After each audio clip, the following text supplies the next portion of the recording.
Depois, passei a ouvir vários ruídos pelo corredor do imóvel, como se alguém estivesse arranhando as paredes.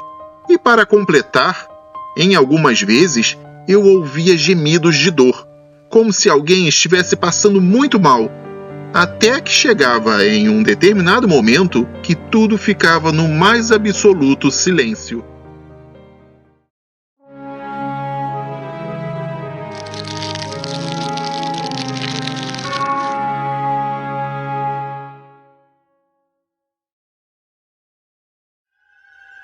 Antes de começarmos a falar sobre esse caso, não se esqueça de se inscrever no canal, compartilhar o vídeo com sua família e seus amigos e, é claro, deixar o seu super like para nos ajudar. O like não custa nada para você, mas vale muito para o canal. Muito obrigado e vamos lá! Olá para todos do canal. O meu nome é Robson. Tenho 44 anos de idade e moro no interior do estado de Minas Gerais. O meu caso aconteceu há uns 30 anos, quando eu era apenas um adolescente e ainda morava com os meus pais e os meus irmãos. Aconteceu que a minha família havia comprado um sítio muito antigo e mal cuidado, numa cidadezinha bem tranquila e afastada, no sul do estado.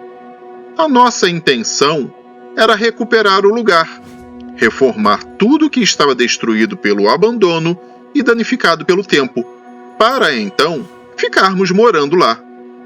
O local era um pouco afastado do centro da cidade, mas as pessoas da região conheciam muito bem a fama do sítio. Lá, entre elas, corria uma história de que a antiga dona da propriedade havia sido assassinada pelo seu amante, recebendo várias punhaladas dentro de um dos quartos do casarão, sendo por esse motivo que o sítio, segundo comentavam, era assombrado. Ninguém lá de casa deu muita importância ao fato, pois todos nós achávamos que era uma coisa de caipira, que estavam falando aquilo só para afastar a gente da cidade. Lá, eles eram muito desconfiados de gente de fora, como diziam na região. Entretanto, já na primeira noite, eu, que era completamente incrédulo, passei a respeitar e acreditar em todas as lendas e casos que o pessoal das redondezas contava. O sítio era bem grande, mas seu casarão era meio antiquado, pois era muito velho. Tinha uma aparência bastante sinistra e desolada. Tinha uma enorme sala e 4 quartos bem amplos e arejados.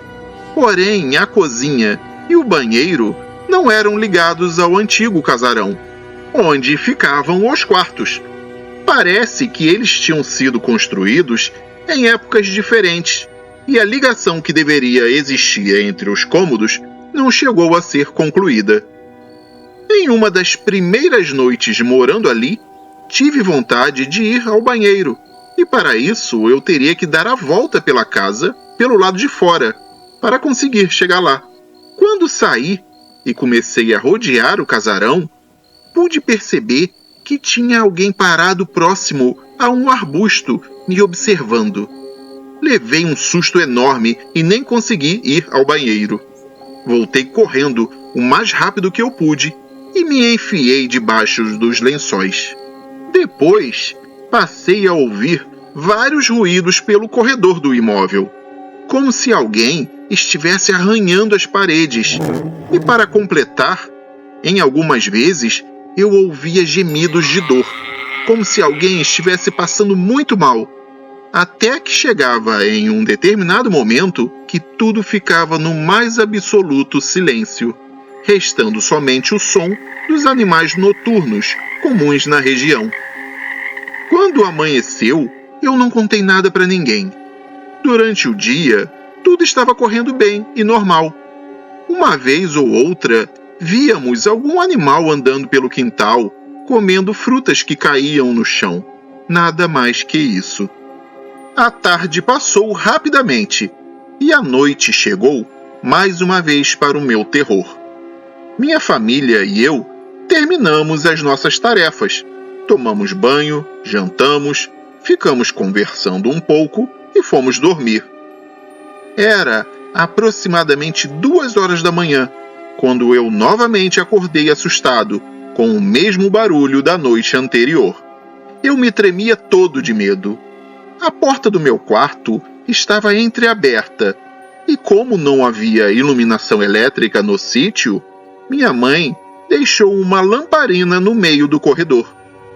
Como eu disse anteriormente, o sítio era bem antigo mesmo, por isso não tinha eletricidade na área, embora a gente já estivesse tentando resolver isso com a empresa fornecedora de energia elétrica. Bom, mas voltando ao assunto, com a lamparina pendurada na parede, eu conseguia ver quando alguém passava diante da porta do meu quarto. Em um certo momento, percebi que havia alguém andando em direção ao quarto dos meus pais. Achei que fosse minha mãe. Pulei da cama e corri para o corredor, pois eu estava com medo. E como tinha um sofá velho no quarto dos meus pais, eu iria pedir à minha mãe para deixar eu dormir lá. Vi que minha mãe caminhava para o seu quarto, de costas para mim. Então me apressei e a alcancei, ainda no corredor, tocando no seu ombro. Foi nesse momento que eu tomei um susto enorme, pois só então eu vi que não era minha mãe quem estava ali. Era uma outra mulher, completamente podre, em um estado de decomposição bem avançado. Seu rosto tinha lugares sem pele, onde se podia ver os ossos e os nervos. No lugar dos seus olhos, percebi apenas buracos, de onde escorria sangue coagulado e fétido. Gritei e saí correndo em direção ao meu quarto. Me joguei em cima da cama e me cobri inteiramente com o lençol. Segundos depois, eu descobri a minha cabeça e olhei na direção do corredor.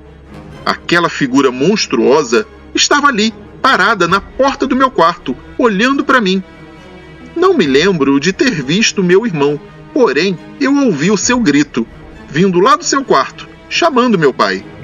Quando olhei novamente na direção da porta, não havia mais ninguém ali. Logo depois, o meu pai e a minha mãe entraram no meu quarto, e eu contei tudo o que havia acontecido. Mas eles não se importaram muito, não acreditaram na história, e me disseram que eu tinha tido apenas um pesadelo. Naquele momento, o meu irmão chegou e contou que havia visto alguém parado na porta do meu quarto.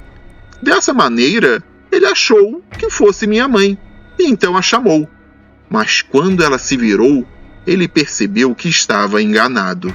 Quem estava ali era uma mulher velha, feia e com o rosto muito pálido, parecendo estar morta há muito tempo. Parece que quando meu irmão contou essa história, meus pais perceberam que não era uma invenção minha, e nem tampouco um sonho ou pesadelo que eu poderia ter tido, pois meu irmão e eu não teríamos sonhado com a mesma coisa ao mesmo tempo. Ainda assim, nós ficamos morando naquela casa por cerca de 3 anos, até que de tanto eu pedir, meus pais resolveram vender o sítio. Nesse meio tempo, a gente conseguiu reformar tudo e colocar energia elétrica na casa. E com isso as coisas até melhoraram, mas só um pouco, pois vira e mexe, eu ainda via vultos e coisas estranhas pelo local. Acho que aquela assombração era de fato a antiga dona que tinha sido assassinada na casa. Bom, já faz muito tempo que saímos de lá, mas aqueles fatos aterrorizantes ficaram gravados em minha mente para sempre. Eu nunca me esquecerei daquela experiência horrível que eu passei naquela fase da minha vida.